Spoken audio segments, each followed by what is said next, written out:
Top of the morning, back at it again with another one. And today, we're looking at the Nasty. It's just an update from the last upload we put up. Um, I wasn't really participating, life was happening, but be that as it may, we're still going to take a look at what happened on Friday, the day of NFP release, and what signs we were given. So, the procedure is simple. Let's just mark out the high and the low of the previous day. That's Thursday. This is the Friday candle, and you can see Friday, we took out that buy side and then proceeded to extend to the downside.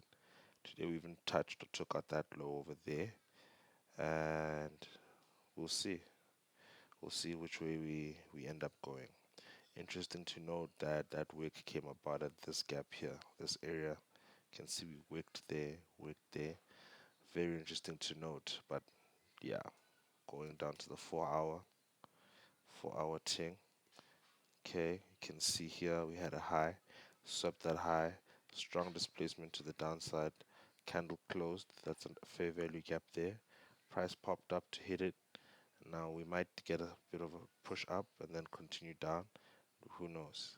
You can see double lows here, relative equal lows. So that could be a target for us later on down the line. Let's go to the 1 hour just to take a look at it. 1 hour similar situation. You can see that we're hovering above the high, wicked it with that 8 o'clock candle, and then progressed to the downside.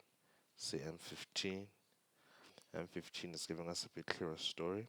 You can see we took out this high with that high over there. Strong close below the low. Open that fair value gap, and we just wicked into it with these two M15 candles. You can see there. Let's see if we can't refine it further by going to the M5. M5, that's the case. So we have the high, we took it out, close below the low, and then price just skewed these two here. We're looking at this M5 gap over there. That's like a balanced price range, but this is the closest one. In times where it does this, I tend not to look at the fair value gap, but I look at the high. I mean the low that got broken. In this instance, since it's bearish, I'd look at that low as a sensitive area to enter, which we did hit that, but it did go into the fair value gap and then progress to the downside. So nice bearish setup, nothing crazy. Let's just look at the numbers themselves. Um, it was on the was it the 7th at the time. Okay, NFP it came out lower than expected at 143k as opposed to a forecast of 169k. So that would explain the bearish movement. But we'll see what happens this week. We have CPI on Wednesday. Sorry, on Wednesday. So today there's no there's no red folder news events, so I won't be participating. I'll just paper trade today since it's Monday. Tomorrow, gotta be careful the day before CPI or a big three news driver.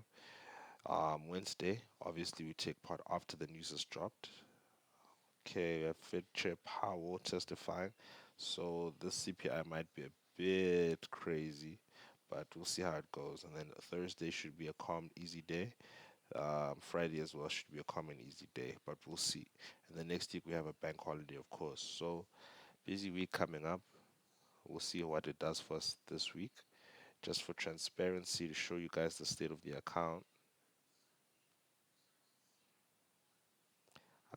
No new positions have been added. Still 3 trading days without a realized profit of that much.